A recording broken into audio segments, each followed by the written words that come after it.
Yes. So good morning here in California, and good afternoon or good late afternoon in Europe, and good evening in Asia. Thank you so much for joining this.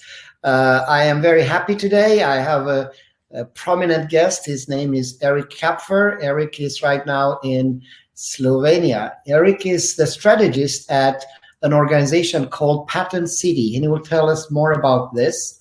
He's also, I would say, a pioneer in virtual and augmented reality. He is currently executive officer with a range of various organizations. His background is with film, post-production. He worked as almost all the aspects of editor, animator, 3D artist, compositor, color grader. So today it's going to be geek heaven for the people that are interested in virtual reality to really get your fingers and hands dirty in the details, and also talk about where it is today and where we're going tomorrow. That's what this webinar is going to focus a lot, although it's still in the context of education. So with that, I would like to say, without further ado, here is Erik. Hi, Erik, and welcome. Hi, everybody. How are you? And I'm here in the Pattern City. As you can see there, I can maybe show you a little bit around. It's an open space. It's actually ecosystem for inventing and developing new methodologies for education and developing tools for new approaches in education with new technologies. So this is what we do here. Okay, and you are, just so everybody's benefit, in Europe, in Slovenia. Yes. And yes. Can you, first of all, how's the weather there? I'm just curious. Oh, it's a really hot summer. Today, everybody's happy. We won a gold medal in cycling, so we are very happy about that. So Primož Roglič, go for it. And it's really nice. I'm welcoming everybody to visit Slovenia. It's a beautiful mountain, full of forest country, and with very nice people. So you will have fun if you come here. Yeah, I can testify to that. I've been there, and being spoiled with places like this where I live right now, where it's California with the beaches and all that. You think that it's good, but then you come to Slovenia and you experience the culture, the tradition, the beauty of the nature. Yes, indeed. And it's also a very highly advanced country, I would say. Many people don't know about this little country that has very high skills in IT. And also, as Erik here pioneers new fields of artificial intelligence, IoT, or in this case, we're going to talk about virtual reality. So I have a few questions for you. Okay. I have also a little bit of a surprise, and I think normally I save the surprise for later, but today we're going to do the reverse because we want to jump straight in virtual augmented reality. So I hope you don't mind. I'll start with that. So I'm going to show you a couple of slides and some new things, and then I would like your thoughts on it and where you see this is and where you see this can be used and where you think the future is. So without further ado, I will share my screen, and you'll get that little ghosting effect for 1 second, and then it passes. And I'm going to do what I call a super short version of what I normally takes a little longer to present, but I will do it quickly. So to get your thoughts. So this week, as you know, it was a big week for XR and Metaverse because Facebook, Zuckerberg came out and declared that he's transforming the entire company to a metaverse company. And the first thing people ask, okay, so what's the metaverse? Of course, but for the benefit of the audience and to set the tone for our discussion, it's a virtual and augmented reality space in which users can interact with a computer-generated environment and others. So you can say it's the next generation of the internet. I had an honor and pleasure to present our vision of this metaverse to a bunch of leaders 1st of July of this year. And we talked about, they wanted to hear the vision in a colorful way, how you can merge different spaces, how you can illuminate your world, how you can create digital twin, how you can teleport yourself to a real place in real time.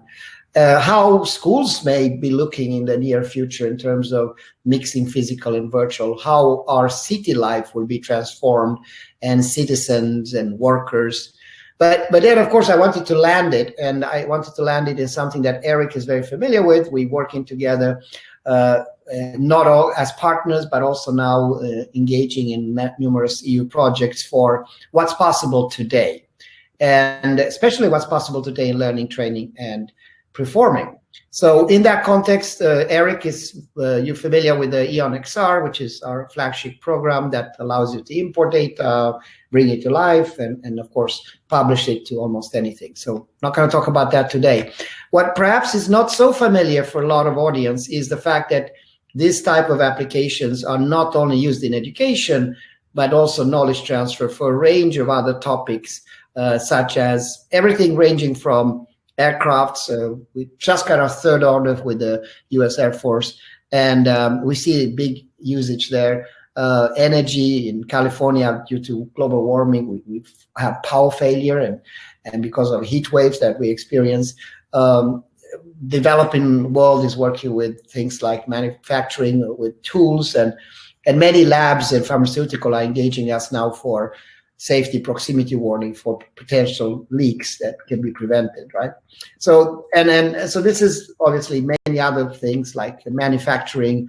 This ping pong playing robot in Spain is teaching students not how to play ping pong, but also how to program robots to can manufacture cars. Or we just launched with the largest hospital, one of the largest hospitals here in our region, for pediatric care application to decrease stress, anxiety, or how to help architecture. So these are old things, but now we're going to go into new things. And there's two things that I showed you the early version about a couple of weeks ago, but that has advanced in many ways. One is that you can do the digital twins very quickly. I showed you with a phone.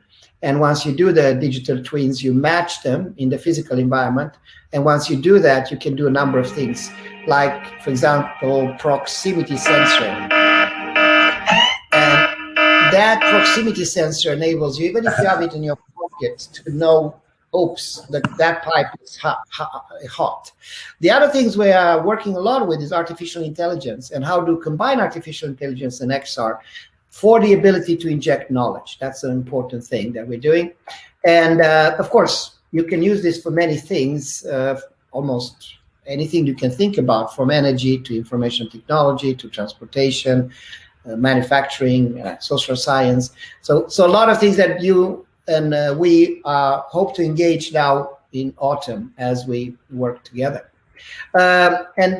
So then the last product, and before we open the conversation, is Spatial Meetings. So now when you have the digital twin, you can also visit that place. So in this case, it's an operation room, $1.3 million worth of equipment that you can trigger from your phone. You just physically walk around with your avatars, and the avatar there behind is a real doctor that is in San Francisco. The lady is in Saudi Arabia, and you converse, and you can change that operation room or that machinery with any of the 1.1 million 3D assets.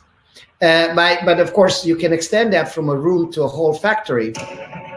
And now you probably need a bigger space, like the whole street or a football field.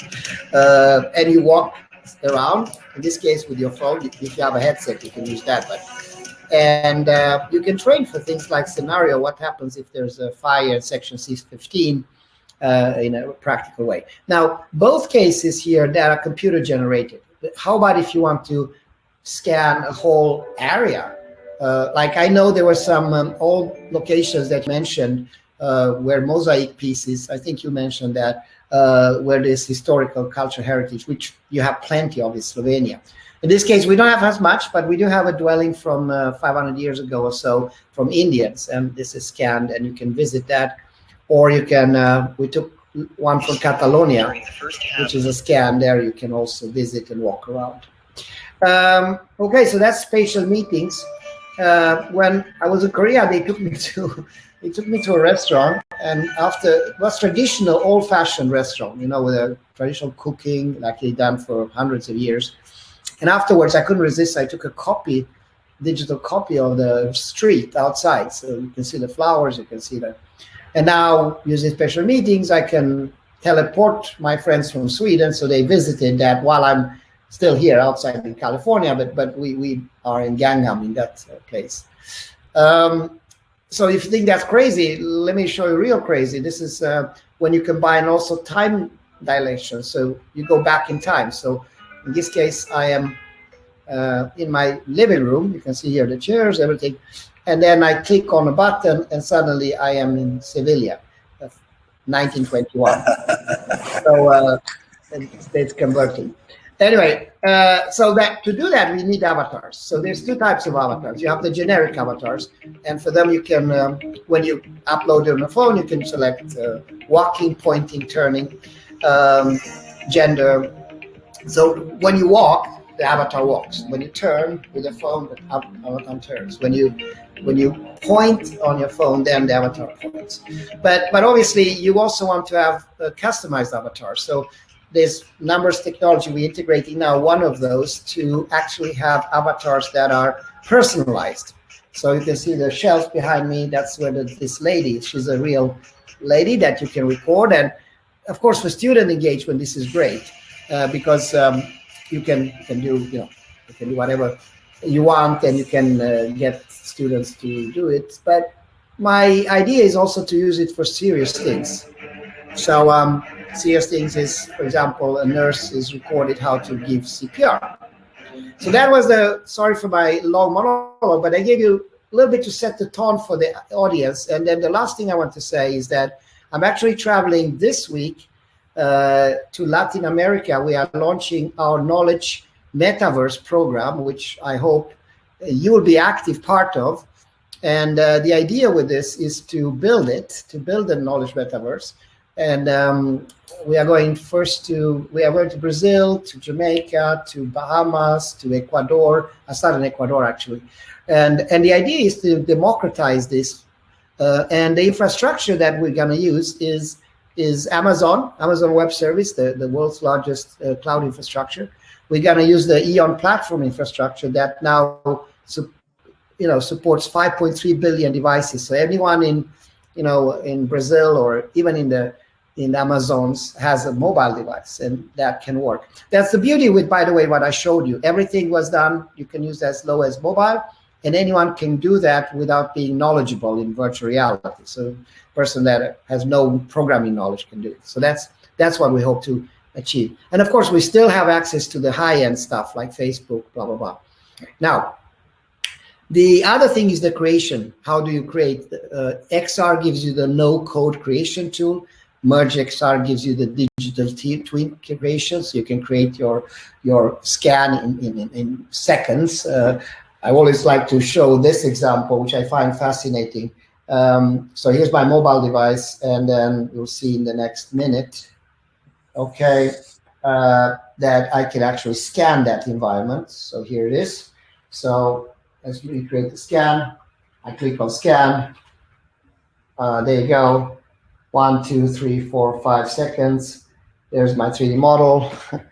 It still has some holes in it because I have to go closer. But what used to take for us a week to model a room like this, maybe over a couple of days, anyone can do now very simply. So that's the digital twin that you bring to life. And then obviously the teleportation with spatial meetings. Now the question becomes, who's going to do all this creation, right? So we launched a competition a week ago, a global competition. We target 10 million experiences in 10 months. We think students will be a big one. Citizen science, we talked about that. I mean, citizens are also invited to help with this process.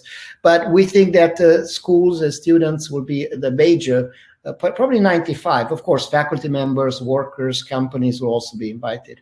And the final thing is, I'll skip the rest, is that, it's a process. No company can do this alone. We depend obviously on all our partners that we work with. So But eventually, together with companies like Facebook that will probably develop the social media metaverse, and Microsoft that will probably lead the area of things like everything from enterprise to defense. They got that $21 billion order. And Apple is a good partner, I think, for example, in education to provide the glasses eventually. So I really believe in the next 5 years, this will change the way we work, the way we interact with each other, the way we create new things and generally experience life. Okay, so I tried to boil that very quickly to set the tone. And now I'll turn off the screen and not talk so much and ask what you think about this and where do you think this is going? I'll stop there. Thank you. Well, I still think that, let's say we are in sort of a transition still, you know, so we are not there yet. So talking about what is coming is like constantly interesting, and it's worth talking about it because it's constantly changing. And what I think is that devices and hardware it will slowly disappear. It will stop bothering us, you know, and it will become more wearable, more ubiquitous, more, accessible to everybody. And it's getting much and much easier. That's why I like Ion XR that much, you know, because it's agnostic. You can use any kind of the device and no programming. So if you want to involve citizens, like in citizen science, and if you want to receive all the data with, let's say, crowdsourcing, then that's the way to do it, and it's the only way to do it. But everybody wants to still have like immediate effect, immediate result. I want to use it immediately. So what I do, as you did it before, you know, scanning my room and then apply something into it. This is what we wanted. This is what we dreamt like 10, 20 and more years. I think it's going this direction, definitely, to become more accessible, easier to use, and mixing between, as you put it really well, you know, metaverse. So we are sliding through and mixing already digital and real all the time. So this is going to have a lot of applications anywhere in any kind of the domain. Sorry. Now, interesting, because yesterday I interviewed the president of a company. It's a university with 60,000 students that has locations in Africa. How they approach this. The approach to metaverse, and what you keep getting. I was very surprised. I wouldn't say very surprised, but I was pretty surprised that a lot of these students now, because of the pandemic, they used to, the one that are very well educated, they used to get their diploma and then go to Paris or Amsterdam or London to get work and brain drain the country, in this case Morocco. But what's happening now is they are staying where they are. The employers want them to stay in that country, and they pay them even more. And now very quickly the economy is changing, because obviously brains are the same in Morocco, Slovenia, or California, right? But if you can get access to those brains, the price structure in Morocco is obviously lower. So it's very attractive for an employer to attract someone that costs a fifth of the cost, and you get even someone that's more hungry. So that's one thing. So that's one comment. But my question is to you is this: there's an American model, there is a European model, there's an African model, and there's an Asian model. To simplify it, within those there are sub-models, but the Silicon Valley model is take no prisoners, right? Dominate, dominate, dominate. If you take a space like social media, just own it, right? And they've done so successfully, partly because of all the immigrants, like me, for example, or younger Indian or other. Then there's the European model that is much more, I would say, encompassing and balanced in one way, where you have the European Union, you have European funds, you are the old country with all the cultures, so on. So that's one model. and then for the metaverse, and then you will probably have a third model that countries like China, South Korea, and Singapore will lead, which I think is more autocratic, more 5 years plan. This is what we're going to do. So here you have three, I would say, competing models. What is your vision building the metaverse in the European context, and how do you think this will measure up with the two adversaries? Okay. Well, I think that actually already the internet changed that, this diversification of models. So they're coming together, sort of. And I think it's not that much of a difference anymore, less and less. Also, what we see in, let's say, in industry, German model, Industry 4.0, but right after that, Japanese model, Society 5.0, it's already putting the human in the center. So I think pretty much everybody's thinking about that. So more personalized, more human-centered, humanizing technology. So not just going after just, let's say, profit, but profit is also coming from that, So as a side effect versus the main reason, yeah. Exactly. So that's what I'm thinking, that it will slowly come together because we are definitely becoming a global society. Before that, we were just saying that, but now we are actually living it. And with including and implementing XR technologies, this will actually become sort of a reality. This metaverse, this mixed realities will definitely become a global thing because it's not so much expensive anymore.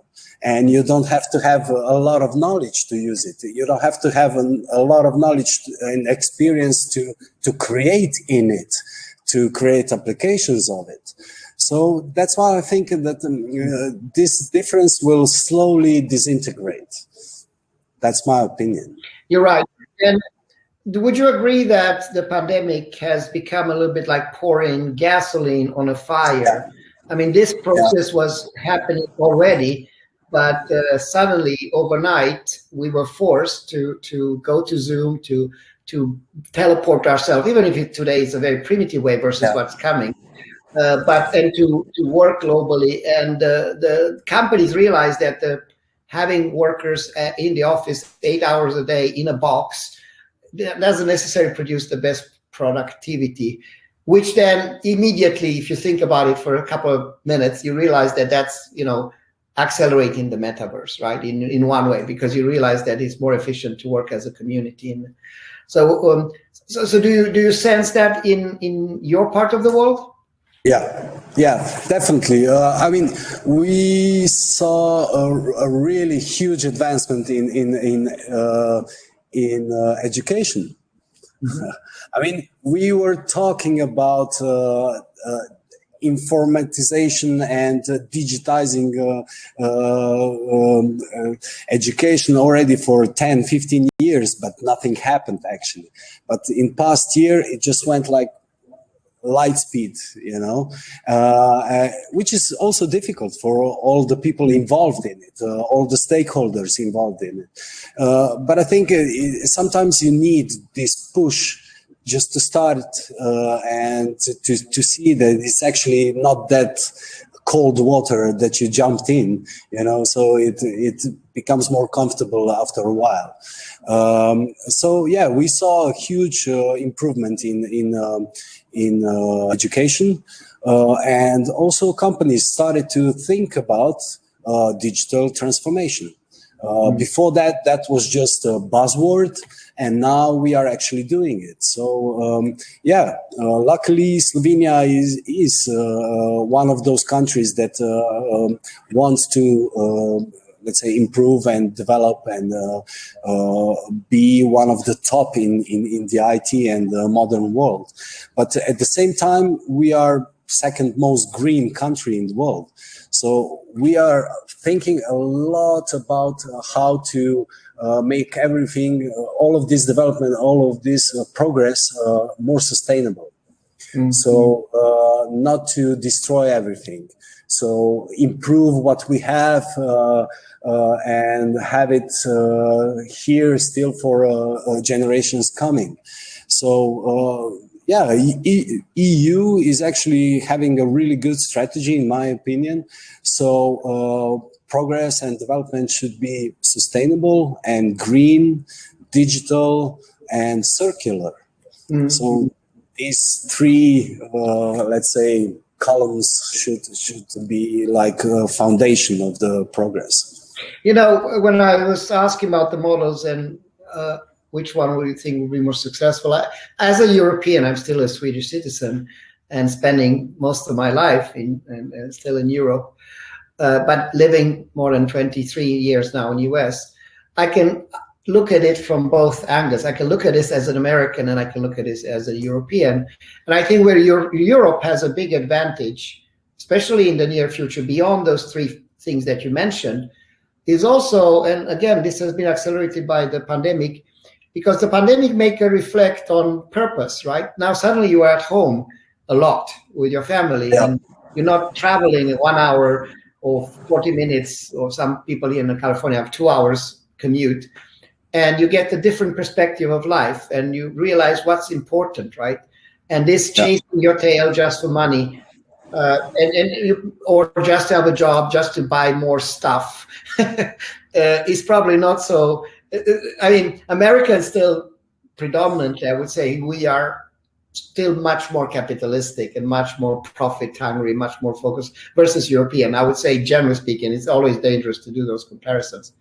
But here's where I see the advantage, because as moving forward to things what's meaningful, right? Because politicians need to provide humans with a sense of purpose, a community cohesion, social cohesion, to avoid the negative forces of social media that lead to what you saw in Washington in December 6th, yeah, right? Division, political disruption, etc. So I think using this type of technology for purposeful things, right? Whether it's to capture your community, and I think Europe has the tradition, has the culture, has that can and has the means to a certain extent to lead that purposeful approach, right? I mean, I take with the American friends about, oh, in Sweden we have 6 weeks vacation. Yeah. Why? That's crazy. We have there's no law saying that you have to have vacation. There's no law that obliges me to provide vacation to my employees. It's okay to provide 1 or 2 weeks. 3 weeks is almost impossible, right? So what I'm in a long-winded way, what I'm trying to say is that Europe, this humane side, which I think will be super important as the machine and productivity increase. So it's less need to actually work for that many hours. If you don't fill it up with something else, or you just fill it up with, easy, social media or something like that, that's not productive, then you create a very bad society. That's what I'm trying to say. And I think there we can play, Europe can play a big role. What do you think? Yeah, true. I also work in a focus group of European Software Skills Association. And at the moment we are trying to figure out what will be the key competencies for software developers in the future. So, and in past 2 meetings that the group had, we figured out that there's a lot of soft skills. It's amazing, so it's not so important anymore that you are just a specialist in something, but you have to have a broader view. And let's say one of the key competencies is communication, which is, it's unimaginable to me, so 10, 15 years ago, 20 years ago, nobody would talk about that, so if you are a software developer, you just have to know mathematics and programming and this and that, and that's it. But this is the way the world is changing. So I think, and what we are also talking a lot about here in Slovenia, especially when we talk about artificial intelligence, is ethics. So that's very connected to what you are saying. So this human aspect. So if we are using technology, how do we use it? What are we using it for? And how will that change not just our environment, but also our society? And we saw what social media did in the past 10 years. It's on one side, we have access to everything. We don't need libraries anymore.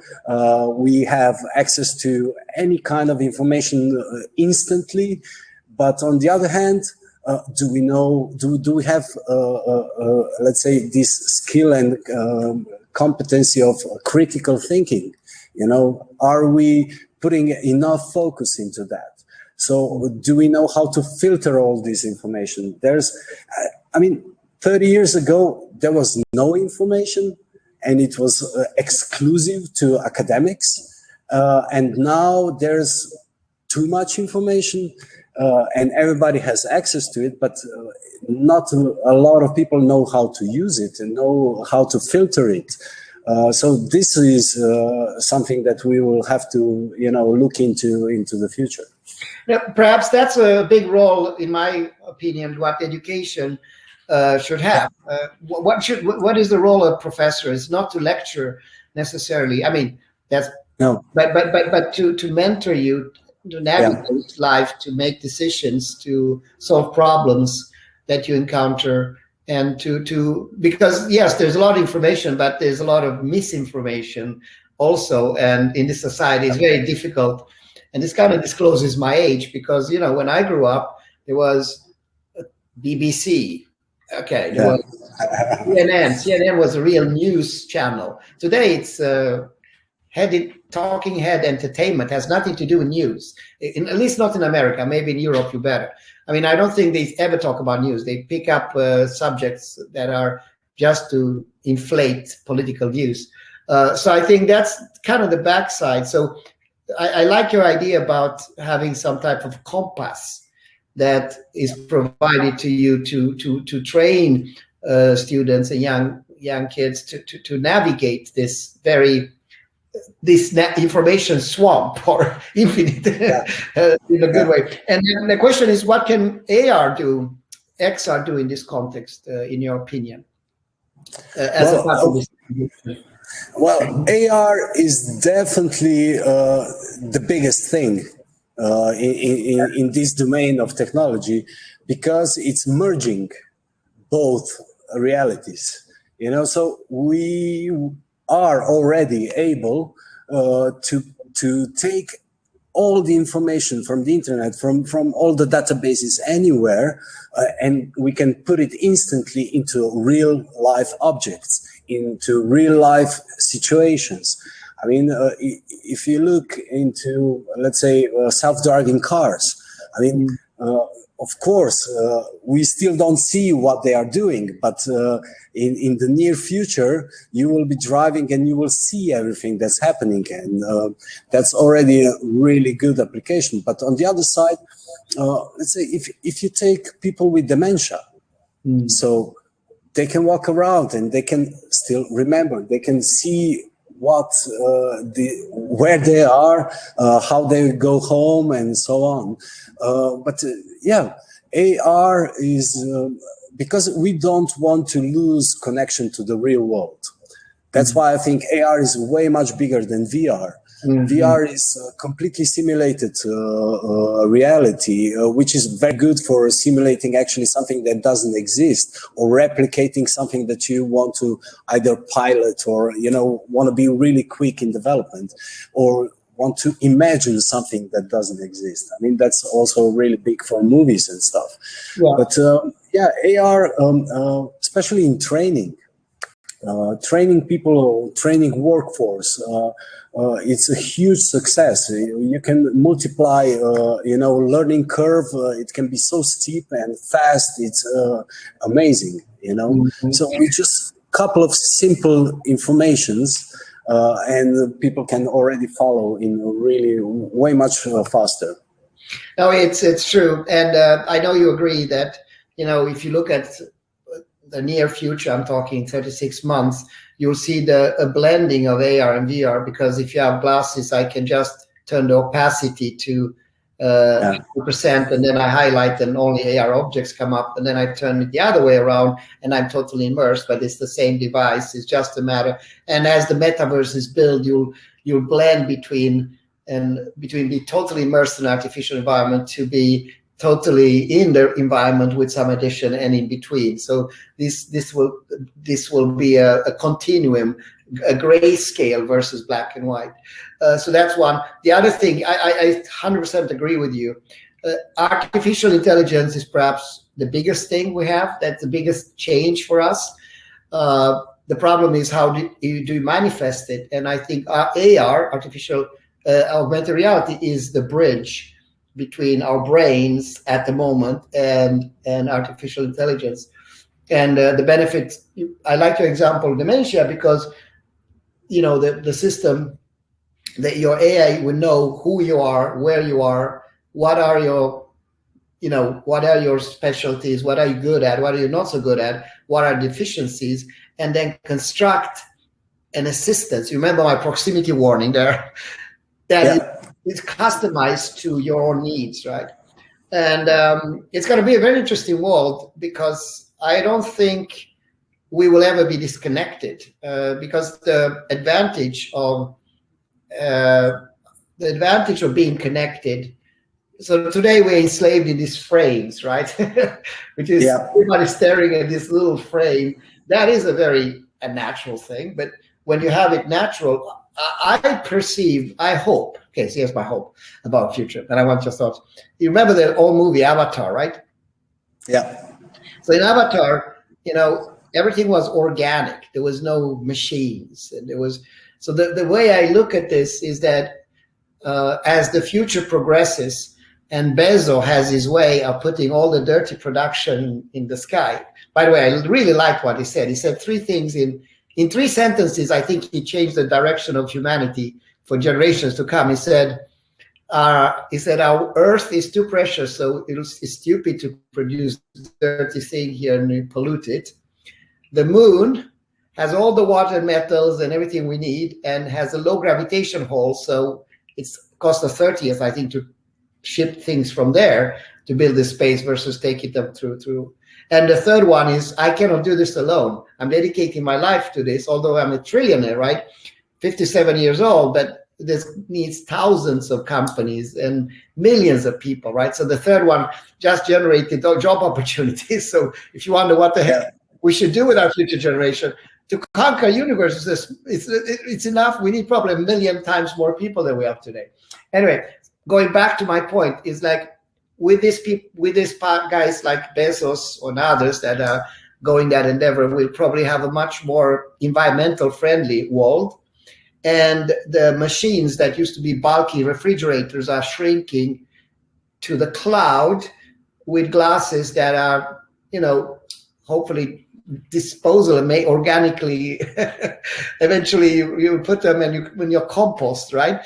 And AI is keeping you sane, meaning that it provides you the meditation. It knows your blood pressure, it knows your data, if you had a good night's sleep, and it kind of cuddles you like a warm and fuzzy ball in a way that you can navigate your life, so you can get optimal balance between your happiness, your financial goals, etc. So that's the dream I have of the future versus this I'm a robot kind of thing, and and we all controlled by machines like that. That's not what I see in the future.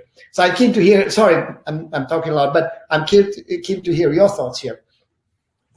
Well, I think the huge thing in this transition will be trust.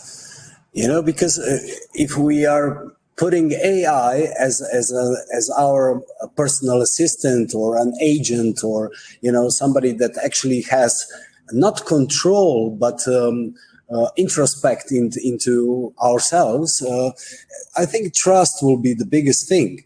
So how we will be able to like Isaac Asimov, first three laws, so my favorite, by the way. Will we be able to do that, to put these restrictions to AI? But on the other hand, around 2040, 50, it's already possible that we will have general purpose AI. So when this happens, that's another huge step. That's another huge, let's say, thing that we don't understand yet. So it's really good for us to talk a lot about ethics and how do we develop these technologies and how do we use them for our personal use. So yeah, of course, I would love to have personal assistant constantly present, but on the other hand, I would want to disconnect it. Absolutely. Disconnect and see how is that possible. So when am I connecting it, when I'm disconnecting it, and how do I do that? Is it possible that it comes back? We've seen like dozens of movies when this happens, So it's sort of possible, and on the other hand, I think that let's say it's going to be a problem, especially in AR. How the marketing will work, So maybe you've heard of hyper reality. Yeah. So you're walking down the street and there's commercial everywhere. So everybody wants to have a commercial. So each product has its own. By the way, Facebook is doing it now. You notice that they want to introduce commercial in games, which is the beginning of hell. The beginning of hell. Now let me agree fully with you. Trust is critical, and it's actually worse than you think, or the way you express this, because there's two concerns. Let me just paint the concerns first. One concern is obviously that you have general artificial intelligence, and we haven't trained the AI, and it turns on us involuntarily, not necessarily because it's evil, but tries to optimize some subcomponent of what we want. By definition, kills us in the process, or at least turns us to pets. And the other one is more evident today. I mean, the social media already are ruled by AI, and if you optimize it for attention, what does it do? I mean, it's not evil, but it does. They know that adrenaline and conflict generates much more viewing and creates a society where it stimulates racism, stimulates violence, provokes fakes. So we already have a generation that starts suffering from AI, which is debated to a certain degree. So here's my view on that. It's like the Matrix. There's a pill. You can select the blue pill or the red. Which one do you want? Right? And the one of them contains use of this for defense, for drones that kill people in billions without thinking, without autonomously. Social media that will disrupt democracy. So democracy in Hungary will collapse, and around Eastern Bloc and US, we have insurrection. You can have this all kind of infection of humans with, instead of putting like we've done for the last 20 years with fat, salt, and sugar, and making everybody look like balloons. 80% of people now, 70% are obese here in this country.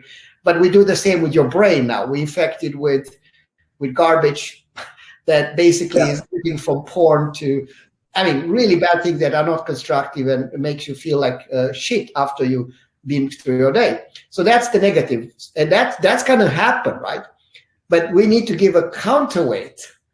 And what most people say, it's hopeless, because we want sex violence, and that's what we want. We are driven like animals. No. There's another side. And that side is that we are curious, and we enjoy building and creative technology, and we like exploration. And that's what advanced humanity, through wars and through violence but still, the reason we are where we are is not because of this force, it's because of this force. So I am now 59, and I promised myself I dedicate the rest of my life to this force, right? And it's good enough that there's so many, much more important people that have a lot of money that are also realizing dedicating life. So you are right, trust will be important. But I do think that the way to address it is to train the AI. We need to train it, and we need to create groups, and we need to sponsor EU project. We need to have DARPA projects, and in order so this AI is trained, and not only to give us what we want, but what we need. That's going to be difficult, right?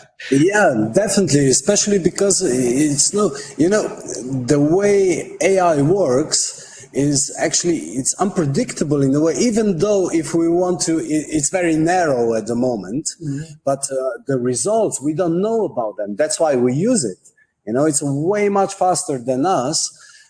So what a lot of scientists would try to analyze in decades, AI can do in a couple of seconds.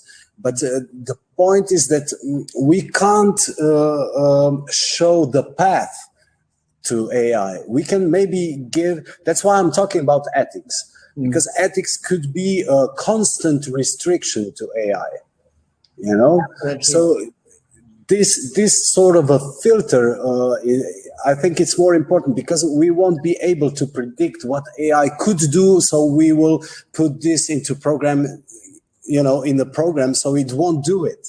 It's impossible, because there's so many options. Did you have a chance to read? There's two fellow Swedes. One is called Boström, and the other one is Max Telmark, and he wrote a book called Life 3.0. I don't know if you read it. You did? Okay, so then we both are familiar, and he had some very interesting scenarios, and almost made you feel depressed that whatever scenario, it was very difficult to predict. And then you listen to someone that I respect a lot, like a guy like Elon Musk, right? That spends a lot of time thinking about it and realize that we have very little chance and very little time to fix it. Yeah. But I think here's where my positive view is. In spite of those, and you and I have read the same literature, and pretty much sounds like you're very familiar with this topic more than I. But the reason I'm hopeful is not because I'm naive, but the reason I'm hopeful is because we need to focus it to become human 3.0, right? We talked about that.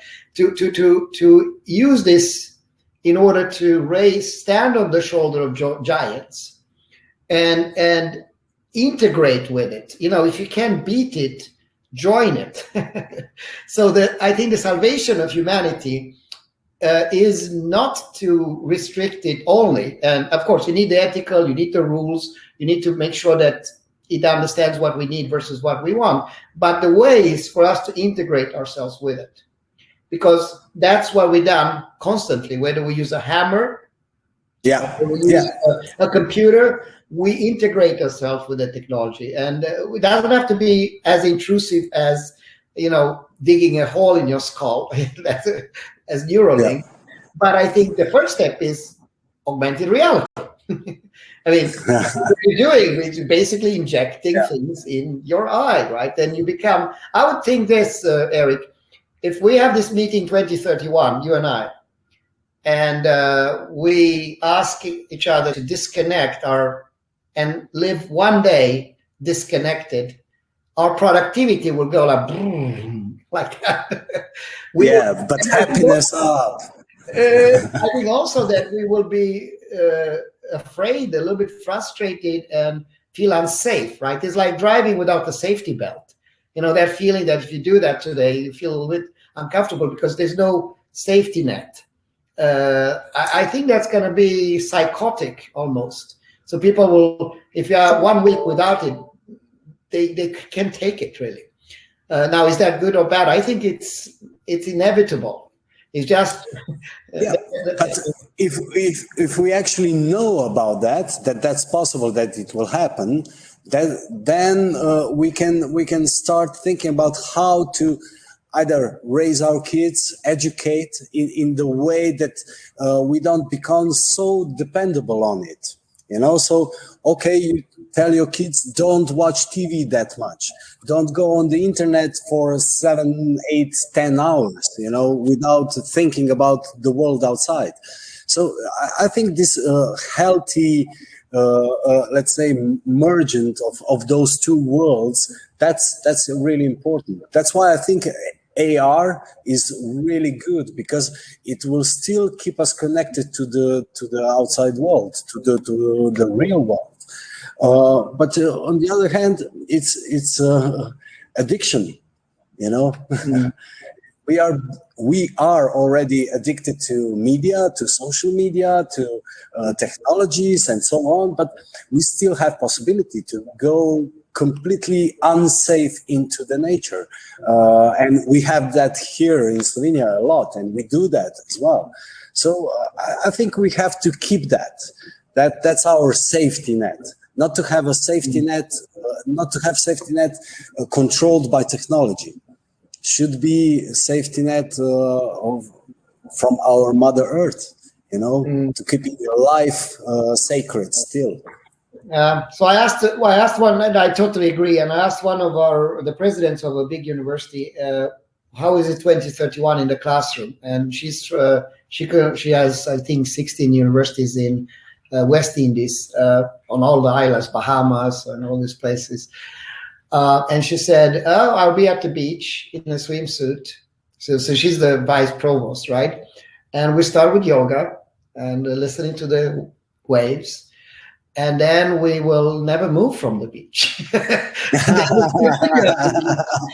it will be augmented reality. It will be things that are relevant for our communities, how we can preserve the beaches from, things that really matter for us, right? But in a global context, of course, and with the latest technology possible. So that's why I'm picturing you in the forest of Slovenia, where the technology is not visible. There's no way I can see that you have, I see your boots, I see everything, you make a fire, you have a tent, there's no phones or anything like that, but still, when you need it, it's available for you, right? It's there, and you can turn it off completely, but if you have an emergency, it's gonna be there for you, right? So, and I hope, this is what I pray, is that we will realize this journey, because a lot of people say we should take care of the earth.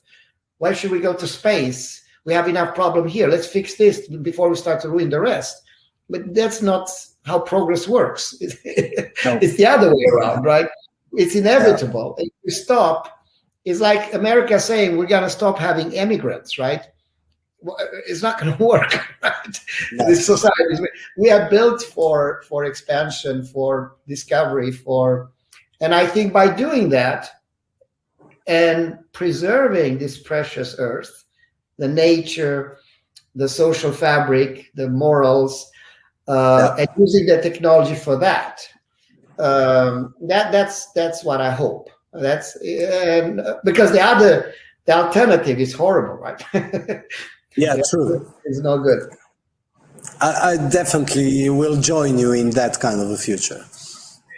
I hope so. You are much younger, and you will see more of the future, especially the one that you take this injection and live for another 300 years and see Titan and see not only our part of the universe, but of the solar system, but also Alpha Centauri and beyond.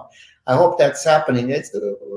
We are destined for that. And then you can use AI aggressively for that, right? For that offering, while here we don't. Listen, we have about 5 minutes left, and I got so excited this time, so I talked more than you, which was not the purpose, but I really enjoy your responses and also the depth of thought that you place into these very important questions. And I'm very interested to get a reaction to this webinar, because a lot of people I converse on a daily basis here at the beach are not preoccupied with that at all. And I think they talk about material things and properties and all these things, right? That And I think we need that awareness, because we need that the sooner the better. Listen, do you have kids? No. No, I have every day 60 to 100 kids. So okay, that's important, right? Because I think the thoughts that you share with us today globally, it's important to instill in our youth, and I'm trying to do that myself. I have 2 kids.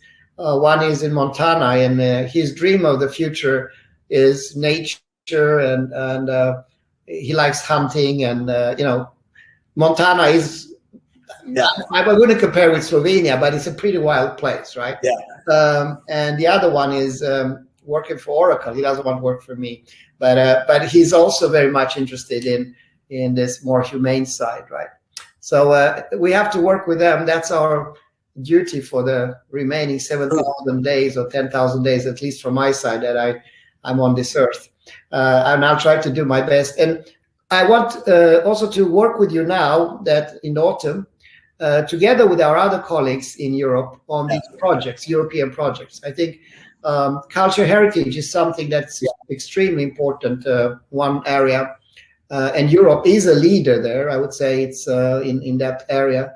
But also the social aspect you're mentioning, right? The lifelong learning aspects, the citizen science, the crowdsourcing and fusion of data, how to use artificial intelligence to build that metaverse. And I think Europe has a very good chance to be a leader in building the knowledge metaverse, honestly. A balanced metaverse, not driven by commercials and not driven by political ambition, not to mention any names, but more a balanced one. And I hope we can do it together. Any final thoughts? I'm really happy that we had this a little bit of philosophical discussion today. It wasn't that techy. Maybe somebody expected that. But as we said a couple of times in between, this is important, especially if people like us that are developing technology, that we are thinking and talking about it. You are right. EU is actually putting this on the top of the priorities, to putting the human in the center and the environment in the center. And, our region here is now transforming from coal mine 20th century industry into something new. That's why we are collaborating and talking a lot about it. So I will put this green, digital, and circular, but human-centered, definitely. This human-centered, because to talk about technology is in my mind, is a pretty quick talk. The platforms will be built by Apple, Microsoft, Facebook, and maybe you can name a few companies more. But in the end, it will boil down to 3 giants. It's a big war. It's a war not about your laptop or your mobile. It's the war about what devices you use for connected to your brain. And but those will be platforms, right, on which companies like ours or yours can build an infrastructure for software for a certain purpose. And technically speaking, I think the game engine, Epic and Unity and environments we support now, Unity and soon also the Unreal, they will drive the gaming industry, which will probably be the fastest consumer penetration. And so that's going to happen. It happens already, right? And the ability to move from, the big thing there is how do you have enough computer power, in my mind, to feed this huge need of data, because it can be enormous amount of data. And how do you solve the interoperability problem to go from one to the other to be seamless? But I think not only Silicon Valley, but techies companies will solve that. As such, we are working on it, and there's many others, thousands of companies. So the problem is then comes back to what we talked about, which I think is far more interesting and important, what you use it for, because that will determine. We don't have many chances. If we get this wrong, I think this could be a setback that could go put humanity hundreds of years back, right? This could be one of the big ones, right? So it's bigger than nuclear power. It's bigger than, especially the air component. If we do the right wise choices, and I think Europe is still the biggest. If you look at economically, there's 700 billion people there, right? About 700 million, sorry. Billion. And in terms of wealth and financial, you are twice the size of US, right? As a community.